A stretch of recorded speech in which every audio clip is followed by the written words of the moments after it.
সাইফুল, আপনি তো এলাকার মধ্যে দেখলাম যে কৃষি বিষয়ক অনেক ভিডিওগুলো ছাড়েন বা ভিডিওগুলো আপলোড করেন, এই ভিডিও দেখে মানুষ উজ্জীবিত হতে। এখন সম্প্রতি এই সিজনে যে আছে, এই সিজনে আপনি কি কি কাজ করলেন একটু বলেন। এই বছর আমি ভুট্টা আবাদ করছি, কৃষি গবেষণা থেকে আলু করছি, বাড়িজাতের আলু। আর কৃষি উৎপাদন অফিস থেকে আমরা প্রণোদনার মাধ্যমে সূর্যমুখীর বীজ পাইছি, তারপরে বাদামের বীজ পাইছি, প্রণোদনা থেকে বাদামও করছি, পাশাপাশি সরিষা আবাদ করছি তেল প্রকল্প থেকে, যেটা মোটামুটি ভালো একটা ফলট আমরা করছি। তারপরে ফরাস মিষ্টি কুমড়া আমাদের হাওড়ের প্রধান ফসলই ধরা যায়। ভুট্টা আমরা যে ভুট্টা আবাদ করছি, এগুলো তো দেখতে পাচ্ছেন, এই যে দিক দিয়া প্রচুর ভুট্টা আবাদ হয়েছে। এতে করে আমরা ধানেরও যে আবাদগুলো করছি, আমাদের রতনপাল উপসহকারী কৃষি কর্মকর্তা আমাদের মাঠ পর্যায়ে এসে সবসময় আমাদেরকে বুঝাইছেন আগাম যে জাতগুলো উৎপাদন করা যায়। যেহেতু আমাদের বন্যা কবলিত এলাকা, হঠাৎ করে বন্যা চলে আসে, যার কারণে আমরা আগাম জাতগুলো উৎপাদন করি এবং আগাম জাতগুলোর মধ্যে পরিচিত হয়েছে আমাদের সারের মাধ্যমে বা এডিএসআরএম টিপি যে প্রকল্প সিলেট অঞ্চলের, এই প্রকল্পের মাধ্যমে আমরা যে ফিতা পাইপ পাইছি বা মেশিন পাইছি, যার কারণে আমরা পানি দিতে পারছি।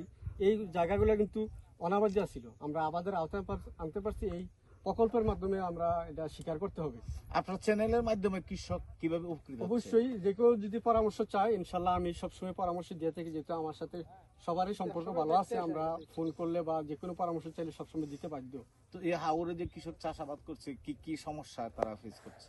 হাওরে আসলে প্রথম যে সমস্যাটা, এটা হচ্ছে যেমন ঔষধটা কিভাবে দিতে হবে। দোকানে গেলে ওই জিনিস যেভাবে বলে দিল ওইভাবে দিয়ে দিল, কিন্তু এইভাবে না, এটা এমএলটা হিসাব করে ঔষধটা স্প্রে করলে আসলে সঠিকভাবে ঔষধটা পরে, বা কোন সময় পানি লাগবে, কোন সময় সার ঔষধ লাগবে, এগুলো আসলে অনেকে আমার সাথে জিজ্ঞাসা করে এবং চাইলে আমি পরামর্শ দিই সবসময়। সেচের সমস্যা, সেচের সমস্যা তো বড় সমস্যা। এটা আসলে এই বছর কিন্তু রাবার বেশি ফুলানির কারণে আমরা পানি নিয়েছি, কিন্তু পরবর্তীতে আমরা নিজের একটা বুদ্ধি করে এটার উপর দিয়ে একটা পাইপ দিয়ে পানি আমরা নিচে আনার ব্যবস্থা করছি। ইনশাল্লাহ এখন আর সমস্যা হবে না। কি কি সুপারিশ করেন, কি কি কাজ করলে এখানে সেচের উন্নয়ন? এখানে আসলে আমরা আসলে আগেও কিন্তু পানি দিছি, সেচ দিছি আগেও, কিন্তু প্রকল্প থেকে যখন দুইটা মেশিন আমরা পাই, তখন কিন্তু সব কিছুকে সমবর্ধন করে এটা দেওয়া সম্ভব হয় না।